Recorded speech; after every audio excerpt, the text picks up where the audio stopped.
Welcome back, everyone. So, I have very happy good morning to one and all.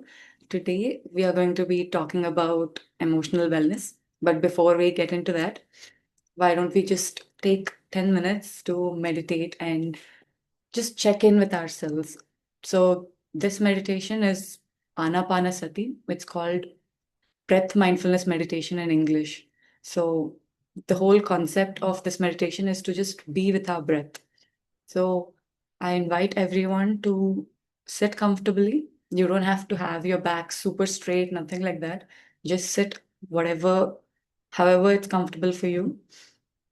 Cross your legs or fold your feet, whatever's easier. Put your hands together, clasp your fingers, and you can place them in your hip lap. And just gently close your eyes and start observing your breath. If you can dim the lights in your room, then it'll be easier for you to go into the meditative state.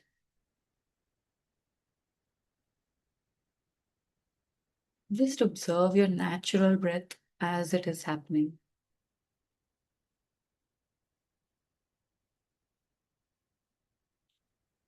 The gentle, normal breath. There is no need to control it or keep it in a rhythm of any sort.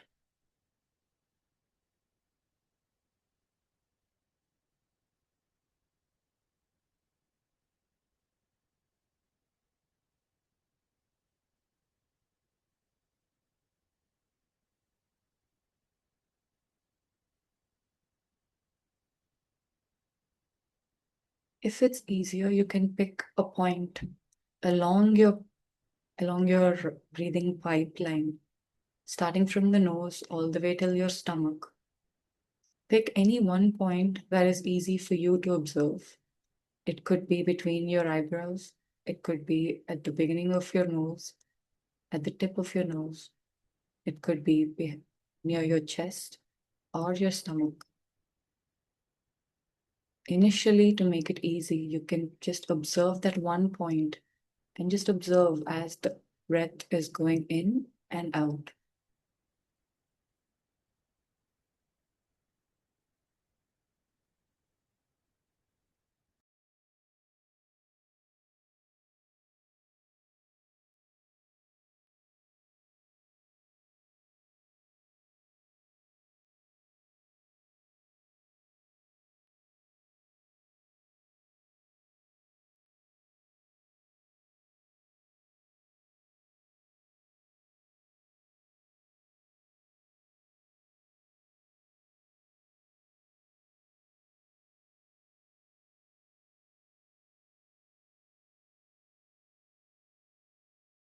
You may observe the tingling sensation as the air is causing, as it's going through your nose. Or you may observe the warmth or the coldness of the breath.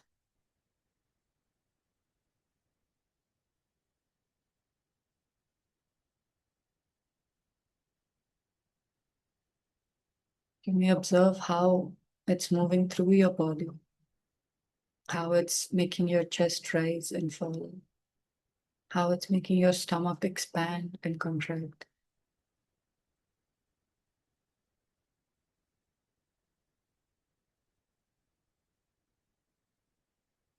Just gently be with your breath as an observer, with no judgment, just observation.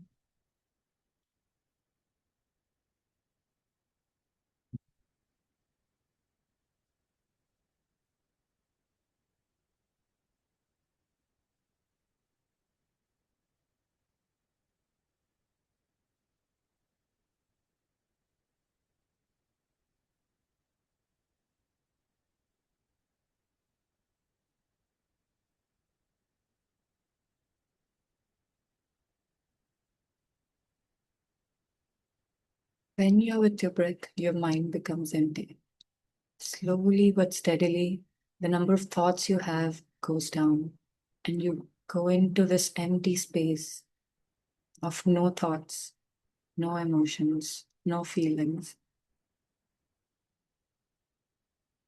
This state of emptiness helps us receive abundance of cosmic energy through your crown chakra from the top of your head. So just gently observe you receiving that energy.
Last 2 minutes, just be with your breath.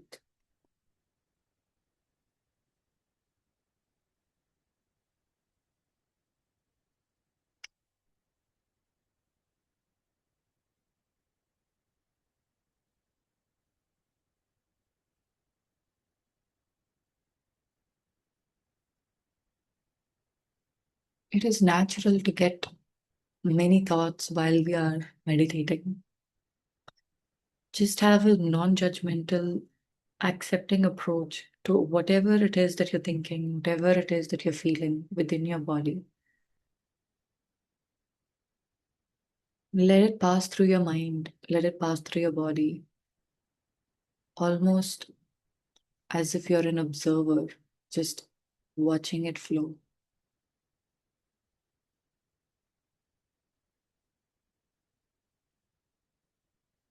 Imagine yourself being on the banks of the river, just watching the river flow by in front of you.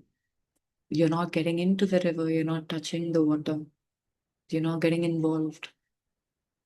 You're just there to observe.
Last 1 minute.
Last 10 seconds.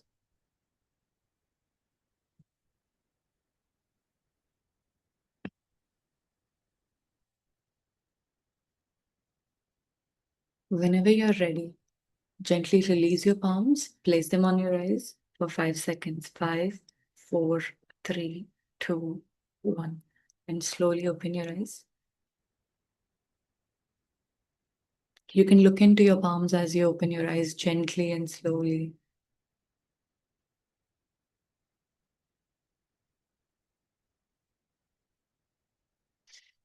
Okay. So, welcome back, everyone. I hope that was relaxing, but if not, no worries. We can be honest with each other. We can be honest with ourselves.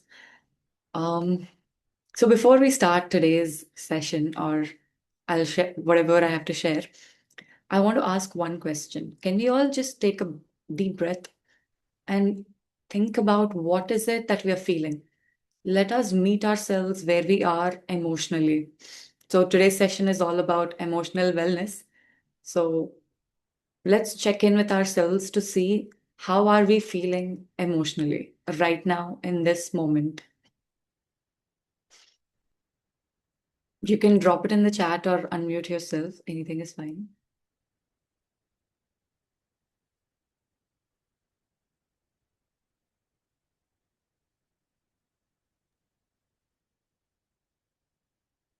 It's a calm. Okay. Someone said calm. Kalyani. Kalyani said calm. Anyone else who would like to share? Grateful for the current life. Grateful. That's amazing. Thank you, Pramod, for sharing. So the others who are not open to share, that's absolutely fine. But just have a think about it and keep it in your mind. What is the word that you want to use to describe how you're feeling right now? Like, what are the emotions that are going through your mind and your body? Because emotions are not limited to just your mind, right? You can feel your emotions throughout your body. So before we go any further, I just want to introduce myself a little bit. I am Himasri and I am currently studying my master's in data science and AI, but my actual background is from psychology and neuroscience. So I've spent, I think, 7, 8 years understanding what emotions are, understanding what thoughts are, just understanding how our brain works. So not just how we think, process information and reason stuff, but also looking into what our emotions talk about within our body. How do we manage them? How do we control them? So we are all familiar with IQ, which is intelligent quotient. But how many of us actually know about EQ? I'm sure it's become a very famous word in the recent years. So you might have heard of it. It's emotional quotient. But for those who haven't, so that's what we're going to be focusing on today, this class, for the next 20 minutes or so.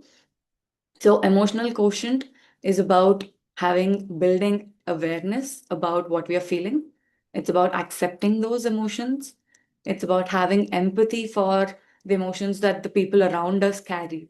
It's about regulating ourselves and when we are feeling empathy for someone else, we are in fact feeling their emotions in part within ourselves. So, how do we manage that? How do we regulate that within ourselves? So, that's also part of emotional intelligence, emotional quotient. And finally, it's about acceptance. So, before we go into more details of that, I just want to share this one screen with you. Um, so, when we said calm, when we said gratitude, we're giving it a single label, but there are deeper level, understanding of our emotions. We can dig down a little more to think about what is it that we're feeling. So this wheel of emotions gives us so many words to explain exactly what we are going through. It could be, thankful, grateful. That's almost towards the end. So you're very descriptive in what you're saying. Some people just even me as a child, I think I remember struggling to put a descriptive word to what I was going through. I would just say, oh yeah, I feel good, or no, I don't feel good about this. So good, feeling good or not feeling good were the only words I used to use to describe what I was going through. And that limited me in being able to understand what's happening in my own mind, because when you understand what's happening, you can control it, you can change it, you have some power over it. Otherwise, you're just going through emotions without any clarity on what's happening within your body.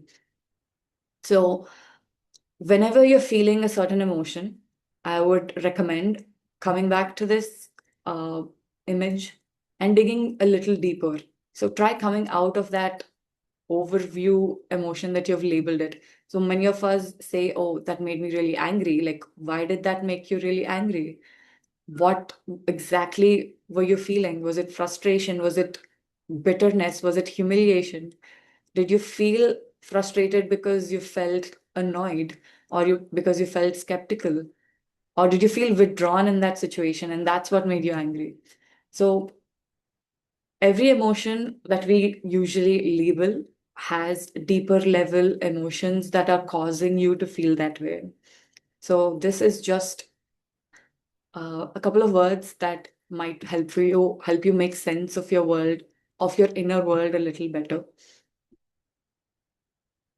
So yeah, so before I go into empathy, I want to talk about how do we recognize emotions that are going through, that we're feeling, and how do we accept those? These two sort of go hand in hand. So, can someone tell me, where do you feel anger in your body? Have you ever observed, okay, when you're angry, where is it impacting your body?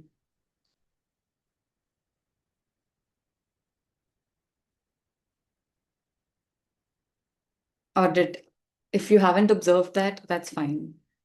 We can talk about positive emotions also. If you feel happy or if you feel elated, joyful, where do you feel it in your body? In heart, mostly. Okay, so happiness is mostly Yes. from the heart. Okay. What about anger or frustration? Mm. In navel region and heart, mostly I felt. Okay, so a little towards your stomach and your heart. Okay. How about disgust? Like, oh, that's so gross. That's disgusting. Have you ever felt that way looking at something or watching a movie or just doing whatever, like at any point in your life? Where do you feel disgust?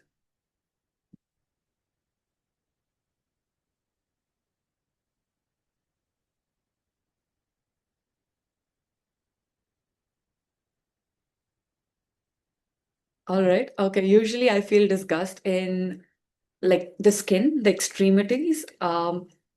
Like, okay, I don't like it makes me want to crawl into a ball because I don't want to touch anything that I think is disgusting, even if it's a more of you know, a concept and not a physical thing around me that's making me feel this way. But in my head, you have that feeling of contraction because you want to distance yourself from whatever that situation might be, whatever that concept might be. So different emotions in our body cause us to feel different ways within our body. Anger starts off with your head. You might feel your head becoming really hot. It might you might like your body temperature might increase, and all of this happens because our brains, our bodies are built that way. When we have a certain emotion, our brains are like getting flooded with certain types of hormones, certain types of chemicals that make our body move.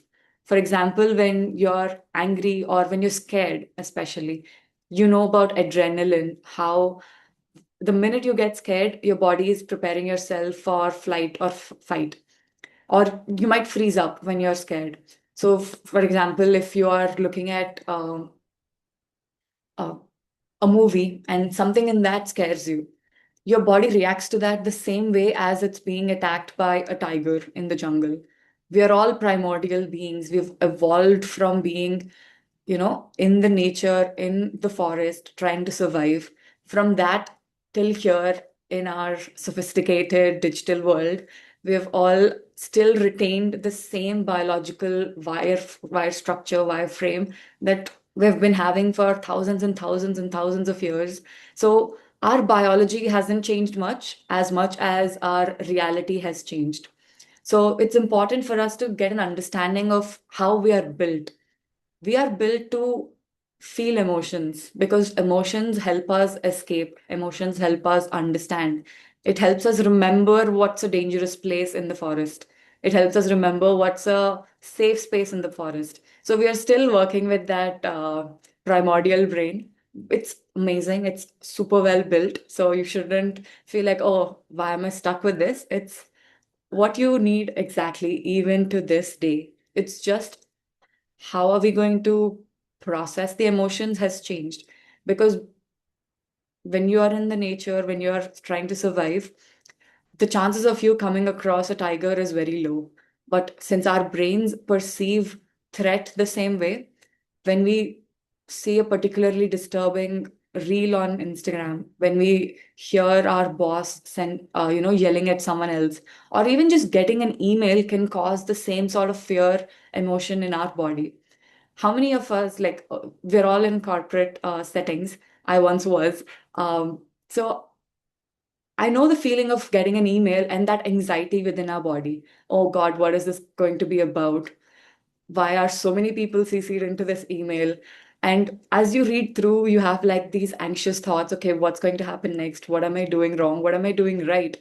And what do I need to do next? And how am I going to manage all the workload? These are all thoughts that you have, and it makes you feel anxious. It makes you feel nervous. And how many of us struggle to write emails? We can be honest. I used to struggle a lot. ChatGPT really is helping with that because it's phrasing all my angry thoughts into more corporate language that's acceptable. Did anyone, does anyone use ChatGPT to frame their thoughts for an email, or you're still doing it with your own mind? If you are, that's hats off. Really respect No you. way. No way. Yeah. Kalyani, what about you? Are you using ChatGPT or are Yes, you of like course, of course. exactly? All of us are doing it, and it's just easier, right? Because you can't be unprofessional, and but also you need to communicate well. So coming back, all our emotions, all our thoughts, they're very well, closely related. And our body is built to react to the emotions that we are feeling.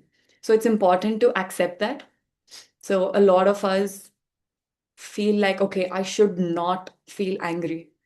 I should not think this way. Oh, why am I feeling frustrated for such a small thing? We don't let ourselves go through that emotion without any judgment. We judge ourselves constantly. Okay, this is how I'm supposed to think. This is how I'm supposed to feel. This is how I'm supposed to react. Maybe it's true that how you're supposed to react, there are some social norms associated with it. But your feelings and your thoughts, that's within you. That's yours. Nobody is getting impacted by that, at least not directly. So we are allowed to feel, we are allowed to think any thought that comes through. But the decision comes where we decide how long do we want to be with that emotion. I get an email from the boss giving me more workload without any extra pay. That's frustrating. That's actually almost insulting in some situations. So, feeling that emotion is absolutely fine, but sending a rude email, that's not fine. So, we need to have acceptance for what we're feeling, what we're thinking completely. But also, it's not helpful to just sit with that feeling for the rest of the year, right? You can feel that for a good amount of time, but we should have the ability to drop that feeling when it's not serving us any purpose. If that feeling is helping you find the courage to go talk to your boss and renegotiate your salary, that's a good, helpful feeling. I say good only in the sense of it being helpful, not that it's inherently good or bad. Every feeling is helpful, every feeling is there to help us survive, help us navigate this world, help make sense of our internal and external world.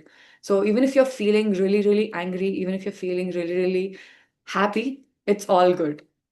It's just what's helpful and to what extent. For example, I used to get really angry watching someone kill animals or someone be harmful to even street dogs. But I was a very, very shy person. I would not speak up for anything. You could be yelling at me and I would still not correct you, or I would still not say, oh, that's not my fault. I did not do that.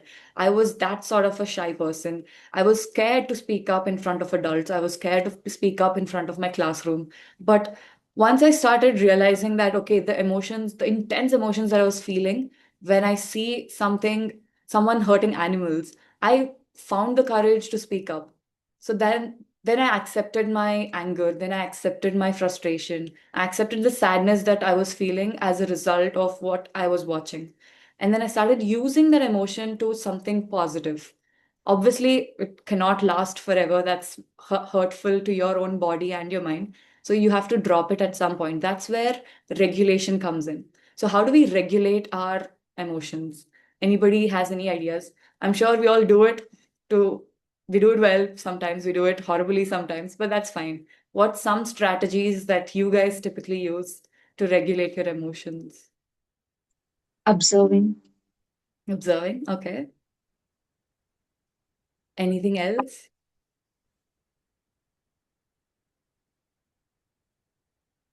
Okay. So this is one thing I've learned um, about regulating our emotions. It's it's a short form for what we have to do. It's called stop. STOP. So S is to just stop, like literally stop in your tracks. Whatever you're thinking, whatever you're doing, just stop for a second, take a pause, and think what is happening. Like, think in the sense, just ask yourself a small question. Why am I feeling this way? Why? Just that one small question. Why? What's happening?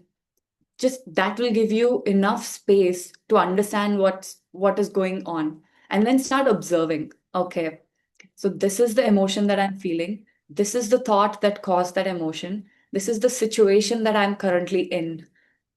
And once you take a pause, once you take a breather, continue with what you have to do, what you have to do as an action. So simply stop, think, observe, and take a pause, take a breather. Just, it can be like very minute.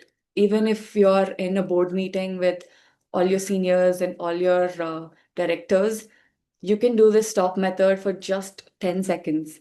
Just pause for a second, and it's fine. You can pause for 10 seconds before responding. That's something I thought was unacceptable, but I realized after I had this manager who would genuinely take 1 minute before thinking and speaking. So that clearly set the standard for me. And I was very lucky and happy to have him as my manager because he would, if I ask him a question about, okay, what do we do next? He will take a pause.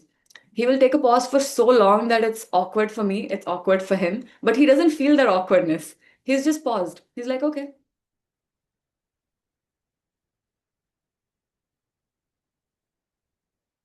And then he speaks. Sometimes even longer than that. Sometimes I feel the need to say something, just disturb his thought or like fill the silence. We are really uncomfortable with silence sometimes, but that's all in our head. The other person will get used to it if we are used to it. If we are regulated, it helps others around us stay regulated in those awkward stop pauses.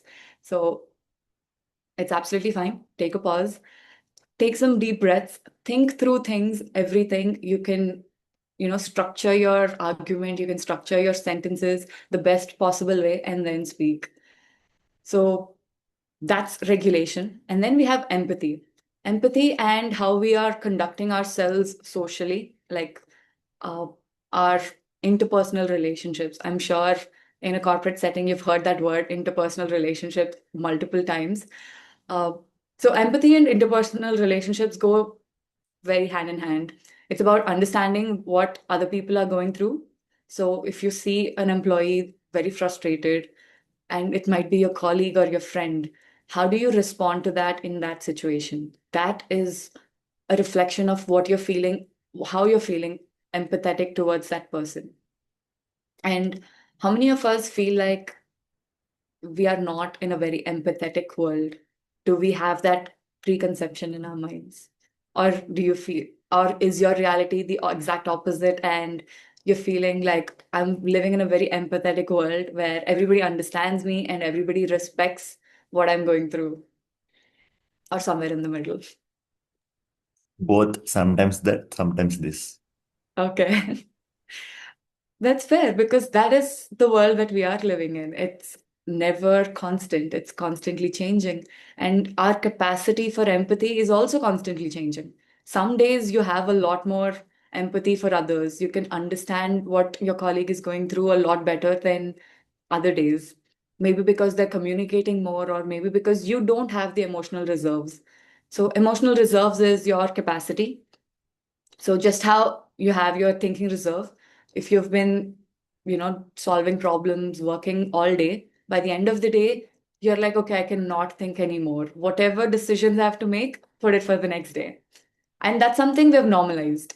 But empathy and emotional reserves is something that a lot of us don't have a very good clarity on. And sometimes we don't even check in with our own emotional reserves. We just keep going and going and going even when we are feeling overwhelmed.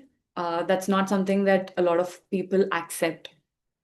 So, checking in with your emotional reserves and scheduling your life based on that as much as possible is also super helpful.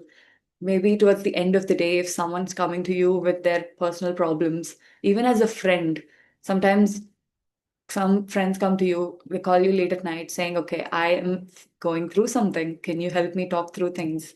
But your emotional reserves are negligible. You're barely at 10%. So you need to take rest and you need to recharge. But in those situations, a lot of us push ourselves beyond saying, okay, no, this is the correct thing to do because I'm a good friend. Did anyone get in situations where you had to push yourself beyond your capacity because you thought that was the correct thing to do? Did that happen at all? Sometimes Yeah.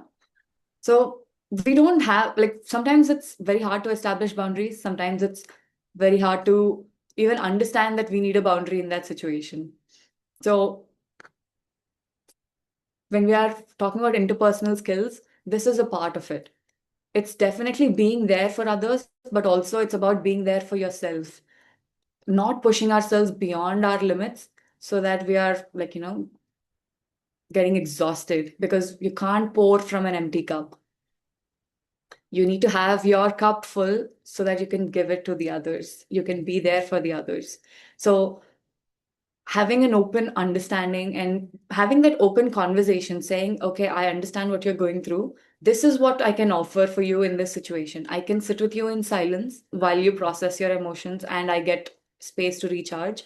Or we both can find a distraction and watch a movie together.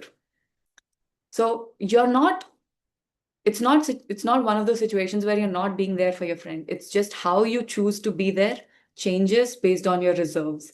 And having that open conversation is what builds interpersonal skills because then your friend knows, okay, I can always come to her, I can always come to him with whatever I have, and they're going to be there in whatever way they can show up.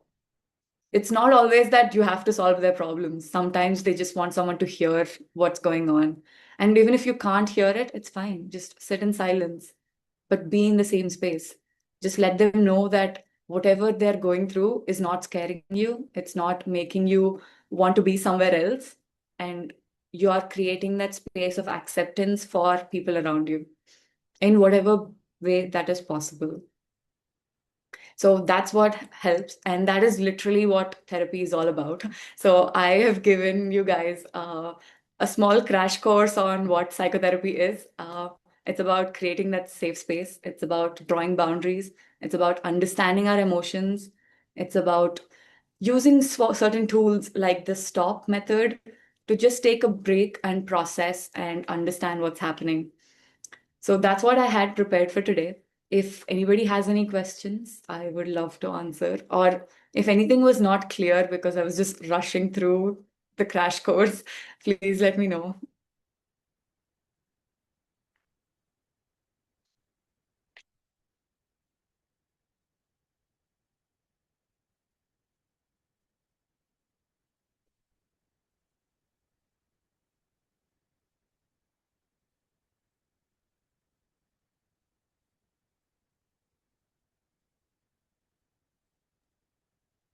Anybody have questions? Yeah.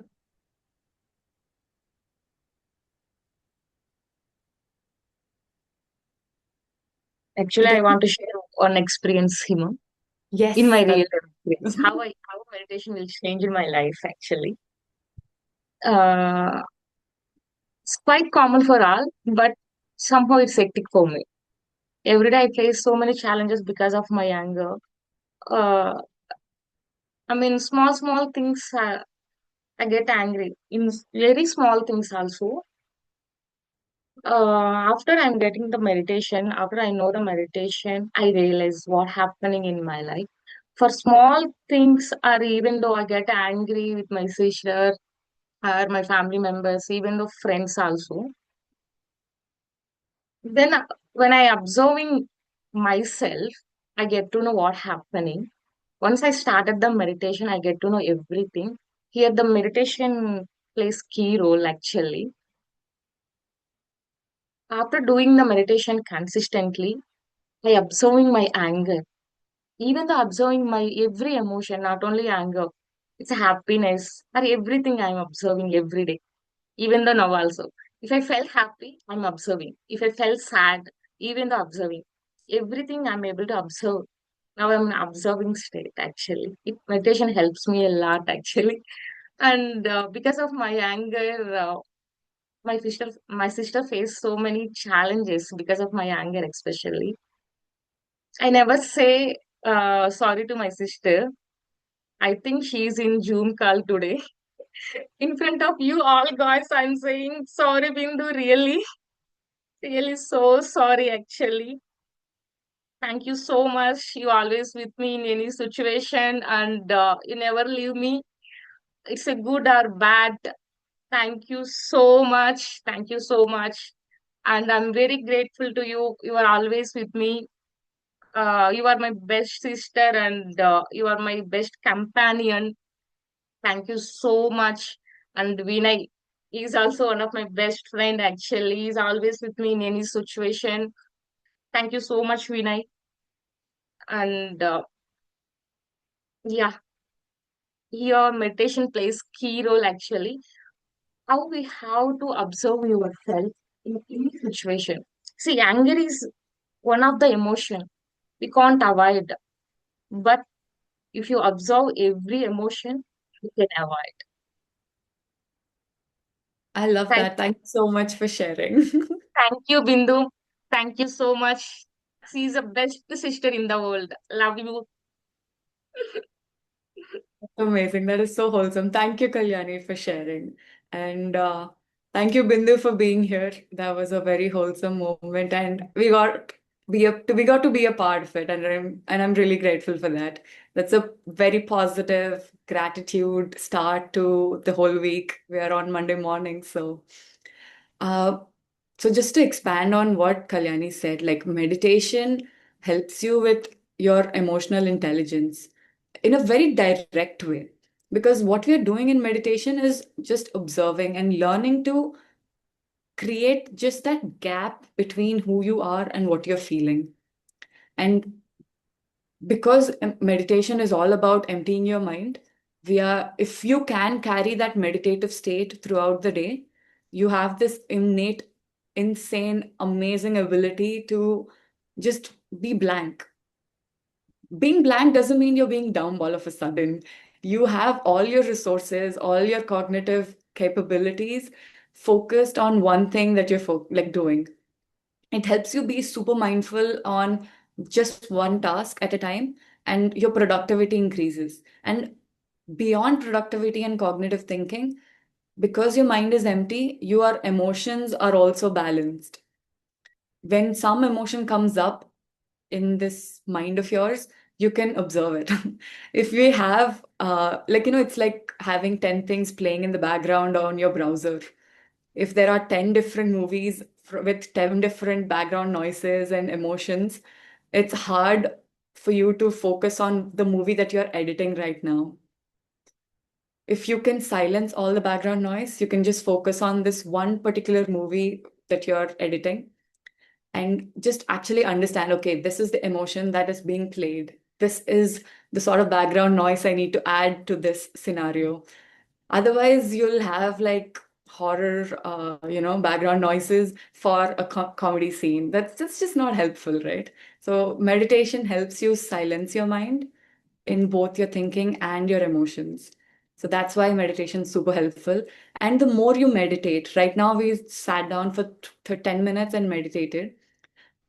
But the more you meditate, it becomes more easier for you to go through life in that meditative state because you've built that habit. You've built that habit of being awake, being in a place without doing things with just your mind empty. But there is also the aspect of mindfulness, which is super helpful to practice. It's about just being in one position or like one situation and completely immersed in that. It's called a flow state as well. But we won't get too much into that today. So, any questions, any experiences you guys want to share?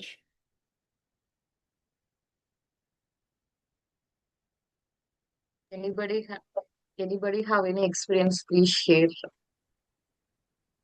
It's an interactive session. Anybody has any gratitude to give out the way Kalyani has expressed her gratitude for others? It's a very powerful tool. It instantly puts you in this high frequency vibration and it helps you just navigate life a lot easier. Yeah, in this journey, I also felt we have gratitude is important, very, very important. We have to gratitude for each and everything, small, small things also. I understood in this journey. Yeah, now I am trying to give everything gratitude in front, I mean, bottom of my heart actually. I felt so happy. I'm enjoying my life actually. I love that. And we know it's true because it shows on your face. When you're talking about gratitude, when you're expressing gratitude, we can really see it on your face. Like you light up. Yes. Whenever we feel low or something, like we'll just think about like what's going on right. Then immediately my shift changes. Like I'll be like completely shifting into gratitude, that frequency or gratitude thing. Like whenever I feel I don't have something, then I'll start thinking what I have. What's whenever I feel like what's going on wrong, then immediately I'll try to think what's going on right. So everything changes from there actually from that moment. So Ab- then I'll be like, okay, like if one thing is not going wrong, at least 100 things are going right. Okay, like I'll feel like I should be grateful for the day, like since I woke up today, because most of the people like who are like sleeping in the night, they'll not even woke up in the morning. And I have like most of the things like to lead my life easily. Like I have house, I have my own bike, parents are there. Like most of the people don't even have house. So then I'll remember all these things and I'll be like more grateful for the life which I'm like currently in. So this is what gratitude like I practice. I even practice every day. I write gratitude for a couple of minutes every day. Then I'll. It is a like wonderful like experience like to feel gratitude like instead of like complaining the like feeling I don't have enough. I'll be like I have more than enough.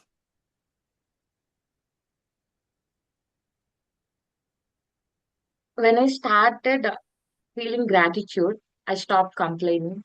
I stopped judgmental to myself and even the others also. I stopped complaining for everything. Most, I think now it's zero. Once my mind triggers also, I am trying to convince my mind. Yeah, there is a beautiful quote card as you cannot be grateful and unhappy at both at the same time, right? Yeah, yeah. Yes, true. So gratitude is very, very important, especially in relations. We have to grateful for our family and our friends and colleagues. Who and all is nearby us. We have to gratitude for every day, every single day. I'm trying to do since so many years, I think so. Now I'm so happy now. Not That's only amazing. relationship, Kalyani, you have to do it for everything. I when I start Yes. writing gratitude, I start even like even I write it for my mobile, internet, like Of network, course, something like that. yes. Very minor things. Without that, we cannot survive. Since we are leading my life smoothly because of all these things. Thank you. Thank you, Pramod, actually. Thanks for sharing. Thank you. Thank you That's for hosting this session, Kalyani and Himasri, actually. it's all Kalyani is doing. We're super grateful to have gotten this chance to be here with all of you guys. I have one book recommendation. So it's called Emotional Intelligence by Daniel Goleman. It's available as an audiobook as well, I think on Audible. So have just listen to it. And another book is called Four Agreements. The Four Agreements is very practical, easy to implement sort of tools for our life. It's very easy to, read through. There's also an audiobook for that, I'm sure. Um, but coming to gratitude, it's such a powerful tool, the way Pramod and Kalyani have explained. I cannot recommend it enough. I have gone through a lot of psychological therapies as part of my course, and every single one of them comes down to this gratitude. It always includes gratitude. So it's the best thing you can do. The way Pramod said, just write it down every day, even for the smallest of things till the biggest of achievements. Have the same sort of gratitude for everything. Then you'll start noticing a shift very slowly and gradually, but it's very profound. You can do it for like 20 days and you can see the change for sure. So for the next 21 days, try maintaining a gratitude journal.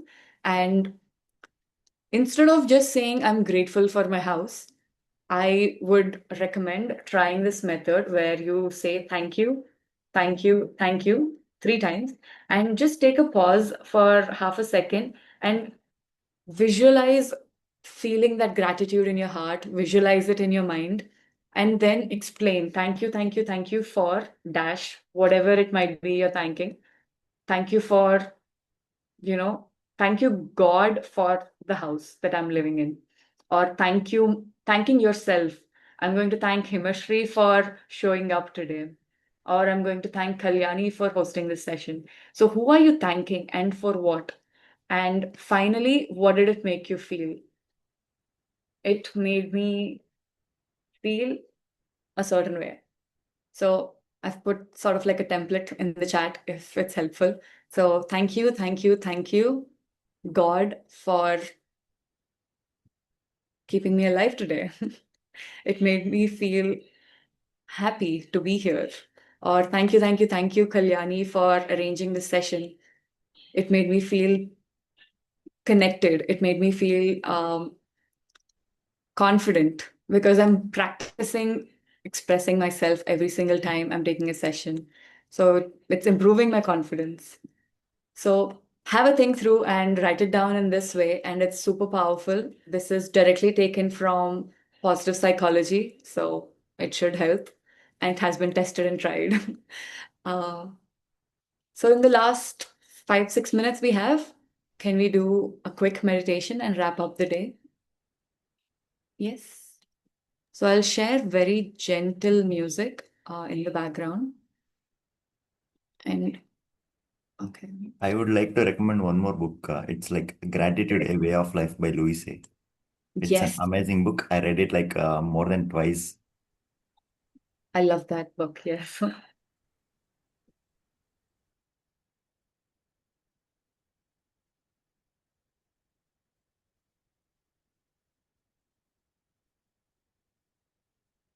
Awesome. So everyone, please relax your body. Close your eyes. The same posture every time.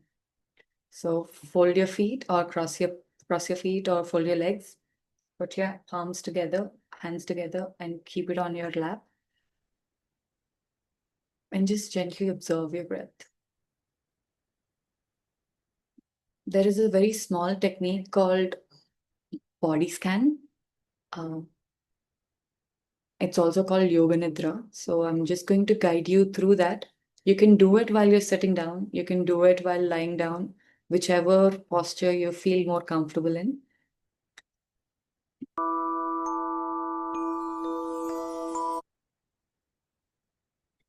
So just have the background music just being there. And we're going to do a very quick body scan, starting from the top of our head.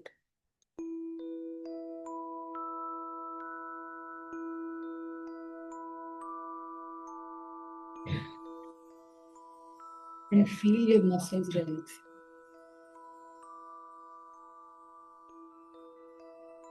We'll start with the top of our head.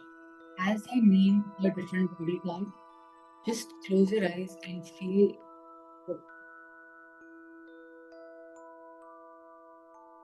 We'll start with our forehead.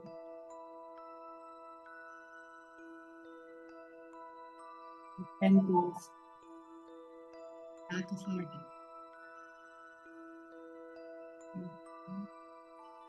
Your cheek. You can relax.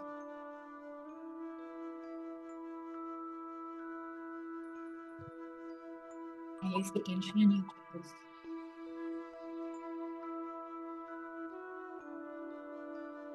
And your tongue.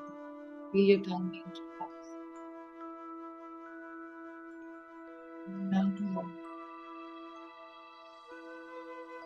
any pressure, any. Himasri, sorry to interrupt. If you are telling something, it's not audible. Okay, I'll be loud. Can you hear me now? Yeah. Okay. We're just doing a quick body scan, and as I name different parts of the body, just Hmm. visualize and feel your body, your muscles relaxing in that part of your body. We'll start with our head. Feel your eyebrows relaxing,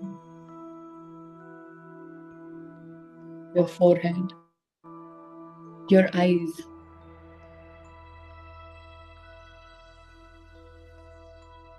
your temples, and your cheeks. Drop any tension you're holding in your jaw and just let it loose.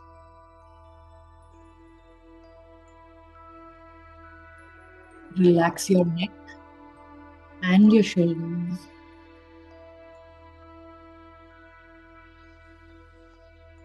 Feel your chest relaxing. Top of your back. And just drop any weight you're carrying in your shoulders, in your back.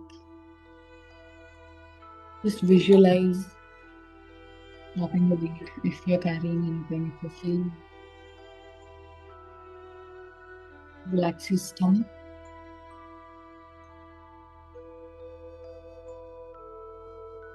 Relax your lower back.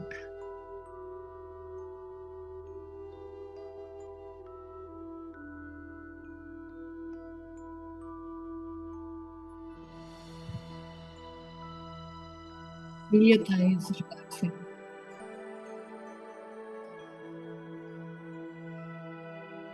Your knees,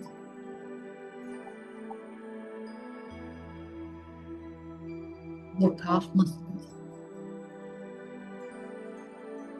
your ankles, and your toes.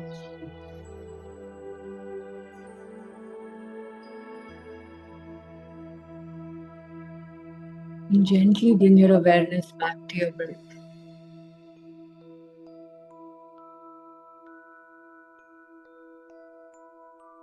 And just be with your breath for a few minutes.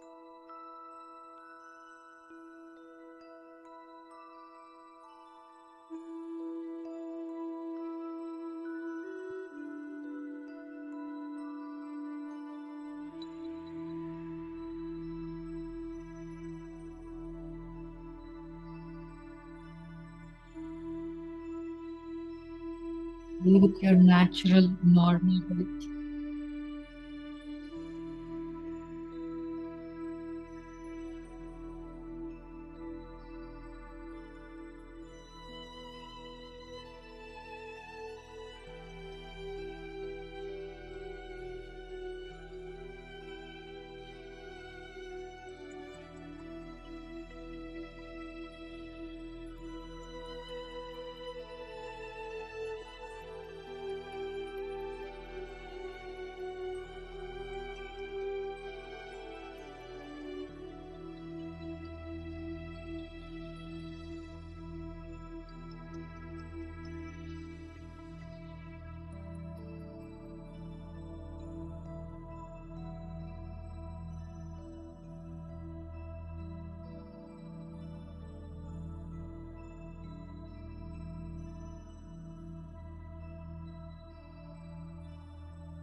Last 5 seconds.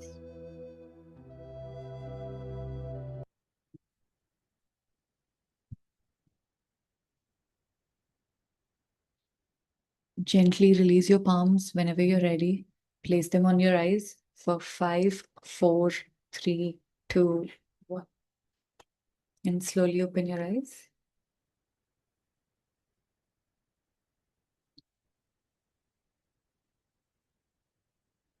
Thank you so much, everyone, for being here. It was amazing being in this space with you all. I hope everybody got something out of this. And yeah, hope you have a great, great week. Thank you. And thank you so much, Kalyani. Thank you so much, Hima. Literally, thank you. Thank you so much, actually. And thank you so much, each and everyone here. Please join tomorrow's session also. Tomorrow is very most important session, manifestation and thought power. Please join tomorrow's session also. Thank you so much, everyone participate here. Thank you so much for your time, spending 1 hour with us. Thank you, thank you, thank you so much. Thank you, Thank Kalyani. you, Thank you, Masri. It was a very good session. Thank Thank you, you. thank you sir. so much. Thank you all. Thank you, Thank you all. Himasri. Thank you, Kalyani, for hosting the session. Thank you, Thank Pramod. you, Pramodji. As you mentioned, like I spent 1 hour, but I invested 1 hour on myself. Oh, thank you. Oh, thank you so much. Literally, it's very happy to hear that word. Thank you. Thank you. It was a wonderful session, actually. I learned a lot of things from this session. Thank you so much.